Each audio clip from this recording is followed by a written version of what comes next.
Hello, আসসালামু আলাইকুম। Welcome to Julius kitchen. আশা করি সবাই ভালো আছেন। আলহামদুলিল্লাহ, আমরাও সবাই ভালো আছি। আজকে আমি দেখাবো মুড়ি ঘন্ট রেসিপি। আশা করি আমার রেসিপিটা ভালো লাগবে। যদি ভালো লেগে থাকে ভিডিওতে একটা লাইক দিবেন এবং পরবর্তী রেসিপিগুলো দেখার জন্য চ্যানেলটাকে সাবস্ক্রাইব করবেন। আর যারা সাবস্ক্রাইব করেছেন তাদের সবাইকে অসংখ্য অসংখ্য ধন্যবাদ। চলে যাচ্ছি প্রস্তুত প্রণালীতে। এখানে আমি একটা কাতল মাছের মাথা নিয়েছি। পুরো মাথাটাকেই আমি নিয়েছি। আপনারা চাইলে লেজ অথবা আরও মাছ যোগ করতে পারেন, কিন্তু এই মাথাটা অনেক বড়, তাই আমি শুধু মাথাটাকেই নিয়েছি। এখানে দিয়ে দিছি হলুদ গুঁড়া হাফ চা চামচ পরিমাণ, সামান্য একটু মরিচ গুঁড়া। যদি না দিতে চান মরিচ গুঁড়া না দিলেও হবে। দিয়ে দিচ্ছি লবণ। আমি একটু মরিচ গুঁড়া দেই, আমার ভালো লাগে। এখন ভালো করে মিক্স করে নিতে হবে। মিক্স করা হয়ে গিয়েছে। এখানে আমি নিয়েছি 1 কাপ পরিমাণে মুগ ডাল। এখন আমি ডালটাকে একটু হালকা করে ভেজে নিব।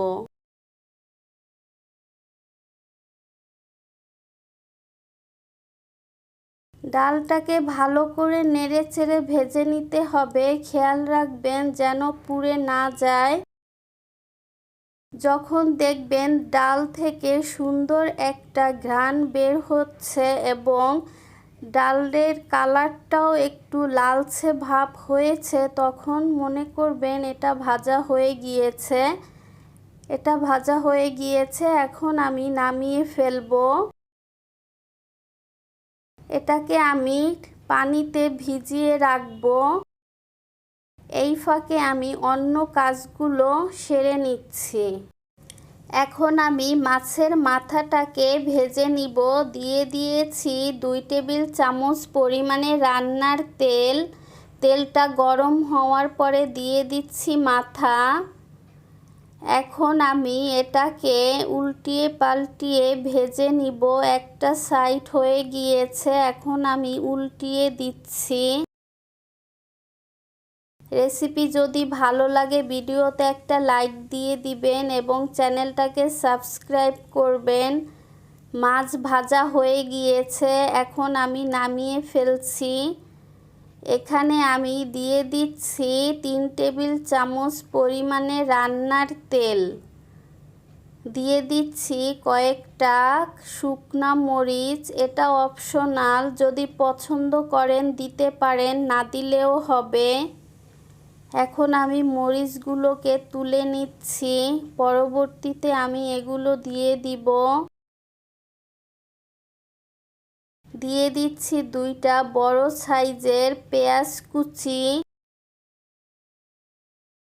এখানে আমি মাছ ভাজার যে তেলটা আছে সেটা পরবর্তীতে দিয়ে দিব। এখানে নিয়েছি একটা তেজপাতা, 2টা দারচিনি, 5টা লবঙ্গ, 3টা এলাচ ও 10টার মতো কালো গোলমরিচ। একটু হালকা নেড়ে চেড়ে আমি এর মধ্যে দিয়ে দিব 2 টেবিল চামচ পরিমাণে আদা রসুন পেস্ট। এখানে পেঁয়াজটা হালকা লাল করে একটু ভেজে নেবেন। এখন আমি দিয়ে দিচ্ছি সামান্য পানি, যাতে গুঁড়া মশলা দেওয়ার পরে পুড়ে না যায়, সেজন্য একটু পানি দিলে ভালো হয়। দিয়ে দিচ্ছি 1 চা চামচ পরিমাণ হলুদ গুঁড়া, 1.5 চা চামচ পরিমাণে মরিচ গুঁড়া।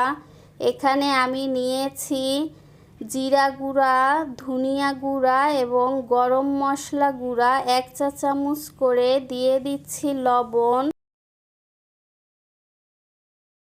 আপনারা যদি ডালের পরিমাণ বাড়িয়ে দেন তাহলে আরেকটু মশলার পরিমাণও বাড়িয়ে দিবেন। দিয়ে দিচ্ছি 1 টেবিল চামচ পরিমাণে লেবুর রস। দিয়ে দিচ্ছি পানি। এখানে লেবুর রসটা দিলে মাছের থেকে যে একটা গন্ধ আসে সেটা আসবে না। এখন আমি ঢেকে মশলাটাকে কষিয়ে নিলাম। যখন দেখবেন তেল উপরে উঠে গিয়েছে তখন ধরে নিতে হবে মশলা কষানো হয়ে গিয়েছে।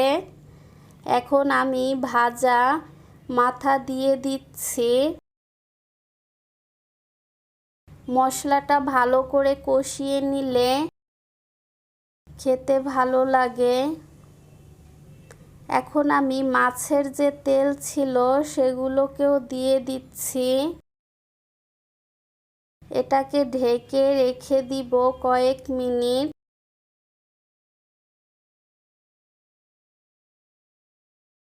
মাছের মাথাও কষানো হয়ে গিয়েছে।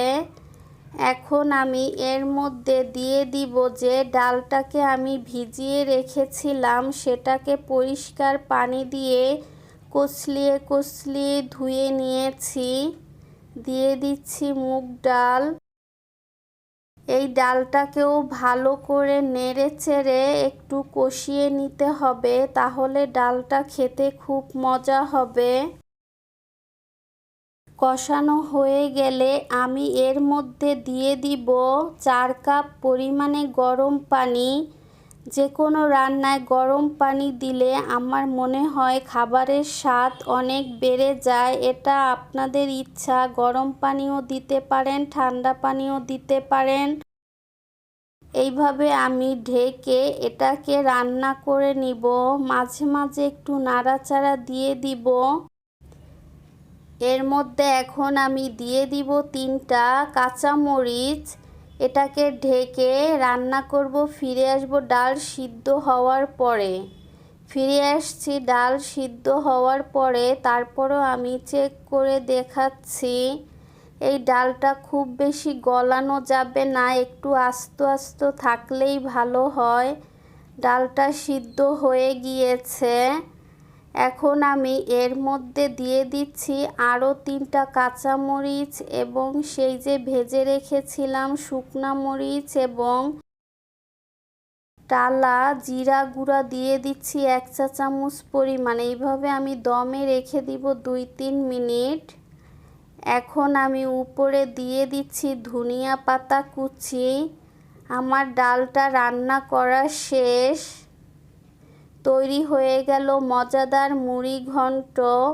যে কোনো বড় মাছের মাথা দিয়ে এই মজার রেসিপিটা তৈরি করা যাবে।